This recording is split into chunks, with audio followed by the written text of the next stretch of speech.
ल है गाइजहरू यो चाहिँ यो कृष्णवीरभन्दा अगाडि गएपछि तपाईँको यो यो धादिङको र चितवनको चाहिँ सिमाना नजिक पर्ने यो के अरे फिसलिङ छेउमा चाहिँ एकदम रफ्तारसित चाहिँ काम भइरहेको छ। यो कुलमानको इन्ट्री पछि कति ठेकेदारहरूको ठेक्का पनि क्यान्सल गर्यो अनि अहिले त यो जति पनि ठेक्का पाएको छ एकदम रफ्तारसित एकदम छिटो काम गरिरहेछ। यस्तै गरी यो माइक्रोले चाहिँ ओभरटेक गरेर गएको थियो, ट्राफिकले समात्यो। एकतर्फी खोल्दा पनि अब त्यसरी गएपछि समात्यो ट्राफिकले। यहाँ चाहिँ एकदम रफ्तारसित काम भइरहेको छ होइन। एकतर्फी आलो पालो गरेर छोड्ने गरेको छ। अब हिजो म पनि नारायणगढ जाँदाखेरि चाहिँ के अरे अहिले नारायणगढ जाँदाखेरि चाहिँ देखेको खिचेको दृश्य हो। यहाँ चाहिँ सबै ठाउँमा स्काभेटर डोजरहरू लगाएर चाहिँ एकदम छिटो रफ्तारसित काम भइरहेको छ।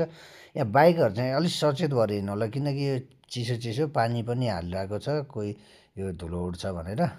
त्यसले गर्दा अलिक चिप्लो छ। मैले 3-4 ठाउँमा बाइक चिप्लेर लडेको पनि देखेँ यति नारायणगढसम्म जाँदाखेरि।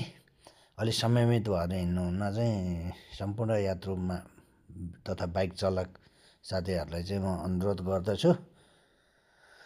मानिसको जीवन भनेको एकचोटि आएको हो, किनेर पाइँदैन। त्यही भएर अलिक संयमित सभ्य भएर अलि हतार नगरिकन चाहिँ यात्रा गर्नु होला भन्न चाहन्छु है। अब यस्तै हो, हाइवेमा चाहिँ यो यतिको अब ट्राफिक जाम भइहाल्छ अलिअलि पालो छोड्ने, तर त्यति डिस्टर्ब त भएको छैन। काम चाहिँ एकदम रफ्तारसित भएको छ।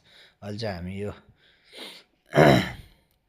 यो धादिङको र चितवनको सिमानाको पुलमा पुगेका छौँ हेरी। अब यहाँबाट चाहिँ यो पुलबाट उता चाहिँ चितवन लाग्यो है। चितवनको के गाउँपालिका भन्थ्यो, त्यहाँ पुग्यौँ। ल ठिकै छ है। एम्बुलेन्सहरू पनि यस्तो रोकेर सबै भएर बसिरहेको छ हेरी। एकदम रफ्तारसित काम भएको छ।